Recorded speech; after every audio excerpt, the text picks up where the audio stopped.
Good late morning. I am on here today to tell you the very important step that you need to do, absolutely need to do, on day 6 of your sourdough starter. And what is that? Is that feeding your starter? Well, yes, you do need to do that.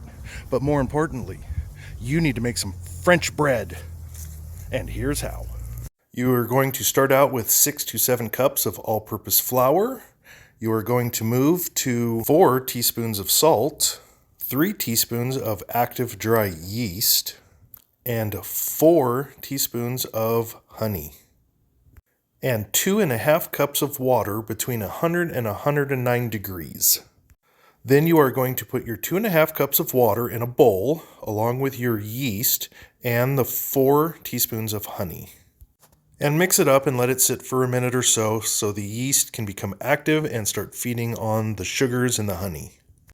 Then pour in about 2/3 of the flour into the water and yeast mixture and mix it up. This is where the 6 to 7 cups of flour come into play. If 6 cups is not enough to get the dough to where it's not fully sticky, then you will have to add a little bit more. Mine ended up taking about 6 3/4 cups. You pretty much want the dough to where it's not fully sticky and it kind of bounds a little bit, and you will be good. At this step, I like to add my salt because yeast and salt don't always play well together.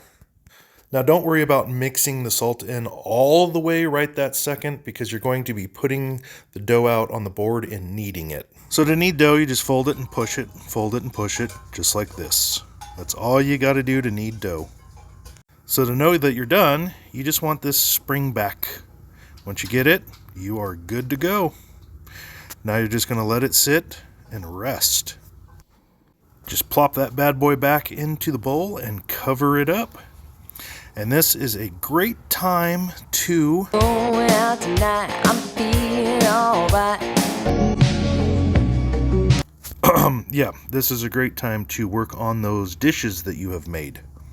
Now that you have let your dough rest for 20 to 30 minutes and it has doubled in size, you can either put it on the counter or I choose to put it on a big cutting board.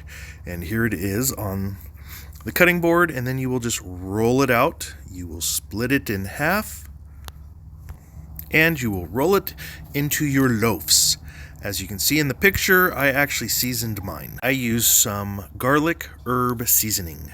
Now that you have it in the loaves, you will let it rest for another 20 to 30 minutes. Start your oven at 375 degrees, and I like to heat my cookie sheet up, but that is not necessary.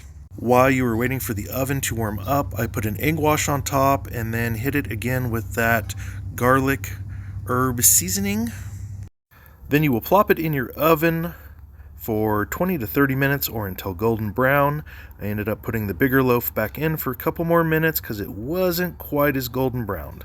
And then you just cut it, eat it, and enjoy it. But I would make sure to wait until it cools off first.